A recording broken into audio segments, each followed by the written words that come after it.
Hello, আজকে তোমাদের সাথে শেয়ার করব আমাদের এখানে শ্রাবণী মেলা বলে একটা মেলা হচ্ছিল।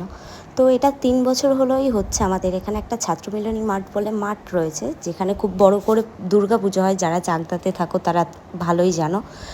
তো এখানে এই ৩ বছর হলেই এই মেলাটা শুরু হয়েছে। আর মেলা যেরকম নর্মাল হয়, সব রকমের দোকান রয়েছে, কিন্তু সেরকম ভিড় নেই। আমরা আগে প্রথমে পুরোটা ঘুরে দেখছিলাম যে কী কী কেনা যায়, কীরকম কী দোকান বসেছে। ঘুরে দেখতে দেখতেই অনেক রকম দোকান দেখে ফেলেছি। এবার আমাদের যেগুলো কেনার ছিল সেগুলো কিনলাম। আর এই ফুলের দোকানটা তো মারাত্মক সুন্দর ছিল, মানে খুব সুন্দর।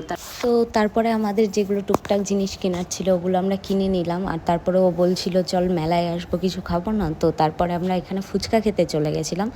আর কাকুকে এতই ঝাল ফুচকা দিতে বলেছিলাম, তারপর আমাদের ঝাল লাগার পরে আমরা মিষ্টি খাবার খুঁজছিলাম। আর মেলায় আইসক্রিম তো থাকবেই, কিন্তু আমার যেহেতু ঠান্ডা লেগেছে আমরা ঠিক করলাম যে মথুরা কেক হলে আমরা দুজনেই খেতে পারবো। আর ওই আমাকে এটা মানে বললো, আর ওই আমাকে খাইয়েছে। তো তারপরে আমরা গল্প করতে করতে এই যে মথুরা কেকটা নিয়ে বাইরের দিকে চলে আসছিলাম, কারণ অনেকটা রাত হয়ে গেছিলো, বাড়ির দিকেও আসতে হবে। আর এগুলো আমরা কিনেছি আজকে। তো এবার বাড়ি চলে যাচ্ছি। আর আজকের মতো টাটা।